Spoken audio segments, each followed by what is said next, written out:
केंद्रीय नागरिक उड्डयन मंत्री माननीय श्री ज्योतिरादित्य सिंधिया जी,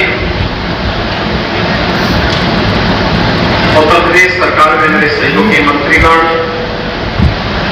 श्री जयवीर सिंह जी, श्री अनूप प्रधान वाल्मीकि जी, माननीय सांसद हरनाथ सिंह यादव जी, प्रदेश सरकार के पूर्व मंत्री और माननीय विधायक श्री रामनरेश मल्होत्री जी, भारतीय जनता पार्टी के जिला के अध्यक्ष श्री प्रदीप सिंह चौहान जी, नवनिर्वाचित नगर पालिका परिषद के अध्यक्ष श्रीमती संगीता गुप्ता जी, पूर्व विधायक अशोक सिंह चौहान जी, पूर्व सांसद और भारतीय जनता पार्टी की वरिष्ठ नेत्री श्रीमती माया सिंह जी, मध्य प्रदेश से आए थे हमारे माननीय मंत्रीगण श्री तुलसीराम सिलावट जी, डॉक्टर परशुराम चौधरी जी, श्री गोविंद सिंह राजपूत जी, श्री महेंद्र सिंह सिसोदिया जी, श्री राज्यवर्धन सिंह दत्तीगांव जी, श्री रविंद्र भदौरिया जी, श्री प्रद्युमन सिंह तोमर जी, श्री विजेंद्र सिंह यादव जी, श्री ओपीएस भदौरिया जी, श्री सुरेश भाकर जी और मध्य प्रदेश से आए हुए हमारे सभी अन्य सम्मानित अतिथिगण, बेलपुरी के मेरे सभी उपस्थित भाइयों बहनों, मैं सबसे पहले आज हम सब के लिए एक भावुक क्षण भी है और एक ऐसा क्षण भी जब भारत माता के एक महान सपूत को हम स्मरण करते हुए विनम्र श्रद्धांजलि अर्पित कर रहे हैं। भारत की राजनीति का एक उभरता हुआ चेहरा और सचमुच जिनके अंदर भारत ने बहुत कुछ संभावनाएं देखी, ऐसे श्रीमंत माधवराव सिंधिया जी, कौन ऐसा भारतीय रहा होगा उस दौरान 2001 की जिन्होंने भी एक समाचार सुना, दुखद समाचार सुना था, उनके मुंह से विनम्र श्रद्धांजलि और नमन के शब्द न फूटे हो। राजनीति की दीवारों को तोड़ करके हर जाति, हर मत, हर मजहब, हर संप्रदाय, हर राजनीतिक दलों के लोगों ने उस समय इस दुखद घटना पर अत्यंत दुख की अनुभूति करते हुए उस महान सपूत को अपने विनम्र श्रद्धांजलि अर्पित की थी। आज जब उनकी मूर्ति के अनावरण कार्यक्रम में हम यहाँ पर उपस्थित हुए हैं, मैं उत्तर प्रदेश शासन की ओर से और उत्तर प्रदेश की जनता की ओर से श्रीमंत माधवराव सिंधिया जी को उनकी मूर्ति अनावरण के अवसर पर स्मरण करते हुए, उनको नमन करते हुए, उनकी स्मृतियों को नमन करते हुए विनम्र श्रद्धांजलि अर्पित करता हूं। इस अवसर पर केंद्रीय मंत्री और श्रीमंत माधवराव सिंधिया, केंद्रीय नागरिक उड्डयन मंत्री माननीय ज्योतिरादित्य सिंधिया जी का मैं बेलपुरी वासियों की ओर से, उत्तर प्रदेश वासियों की ओर से हृदय से स्वागत करता हूं, अभिनंदन करता हूं। इस अवसर पर मध्य प्रदेश सरकार के हमारे तमाम मंत्रीगण यहां उपस्थित हुए हैं। मैं उन सबका भी और मध्य प्रदेश से आए हुए हमारे सभी अतिथि पदाधिकारी और कार्यकर्ताओं का भी मैं, जिनका श्रीमंत माधवराव सिंधिया जी से, ज्योतिरादित्य सिंधिया जी के साथ मध्य प्रदेश से अटूट संबंध है, उन सबका भी मैं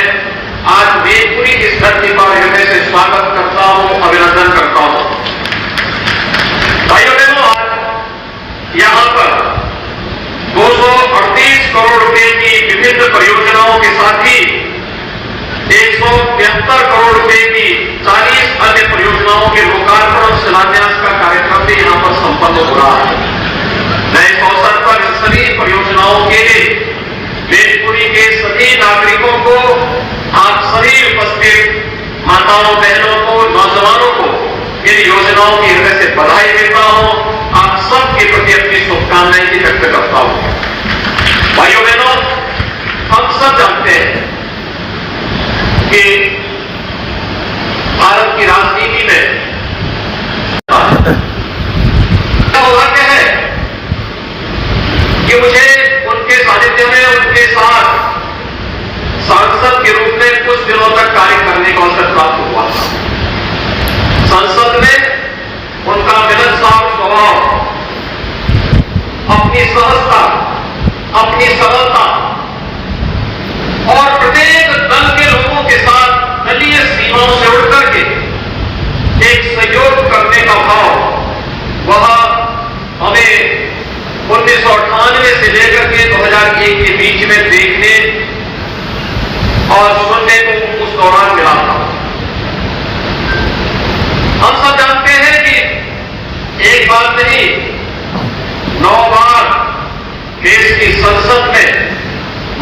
सांसद के रूप में वे लगातार चुने गए। केंद्रीय मंत्री के रूप में यानी मात्र 26 वर्ष की उम्र में वे सांसद बने थे। उच्च शिक्षा अर्जित करने के बाद जब वे भारत वापस आए तो राजनीति में प्रवेश करते ही एक सांसद के रूप में उन्होंने अपना कार्य प्रारंभ किया। उनकी लोकप्रियता लगातार उनके सांसद चुने जाने और उस कालखंड में भारत के अंदर तकनीक का उपयोग हो सकता है। रेलवे हो, नागरिक उड्डयन मंत्रालय रहा हो, आज का शिक्षा मंत्रालय रहा हो, पर्यटन मंत्रालय रहा हो, इन सब में जितने रिफॉर्म हो सकते थे उन्होंने मंत्री के रूप में, भारत सरकार के एक माननीय मंत्री के रूप में उनमें करने का प्रयास किया और उसे तेजी के साथ आगे बढ़ाने का प्रयास किया। भारतीय रेल आज भी, याद करिए, 40 वर्ष के बाद भी श्रीमंत माधवराव सिंधिया जी को स्मरण करता है इस बात को लेकर के कि जो न्यू उन्होंने उस समय रखी थी भारतीय रेल की मजबूती का वह आधारशिला बना था। भारत की अर्थव्यवस्था को के बैकबोन के रूप में जो हम भारतीय रेल को जानते हैं, उस समय आदरणीय सिंधिया जी ने जो कार्य किया था वह आता है कि कोई भी ऐसा सांसद नहीं होगा जो ये सम्मान करता होगा साहब एक शताब्दी मेरे यहां से भी शुरू कर दी जाए या मेरे क्षेत्र को भी इससे जोड़ा जाए। हर वो एक बात होती थी। और भाइयों बहनों, एक सकारात्मक सोच के साथ उन्होंने राजनीति की। व्यक्तिगत राग और द्वेष से ऊपर करके उन्होंने राजनीति में करते थे। सबको साथ लेकर के चलने का एक सामर्थ्य था। एक बड़े परिवार में, राज परिवार में जन्म लेकर के भी अंतिम पायदान पर बैठे हुए व्यक्ति के बारे में उनकी बड़ी सकारात्मक और स्पष्ट सोच थी। यह उन्हें लोकप्रिय भी बनाती थी और साथ साथ उन्हें भारत की राजनीति के एक चमकते हुए सितारे के रूप में हर व्यक्ति उस रूप में देखता था। लेकिन दुखद घटना ने सन 2001 में उन्हें हमसे छीना। ये क्षेत्र जिसके बारे में 1770-71 में उस समय सिंधिया राजघराने ने उस समय की अपनी सेना के माध्यम से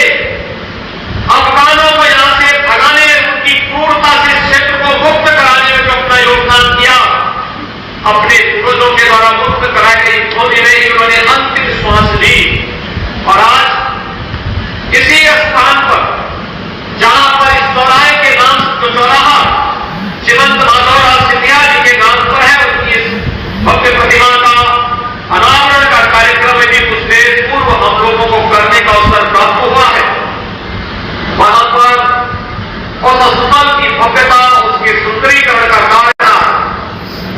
श्रीमंत माधवराव सिंधिया जी का वह स्थान बहुत छोटा है। उस स्थान को एक भव्य पार्क के रूप में विकसित करने, वहां पर भी उनकी मूर्ति स्थापित हो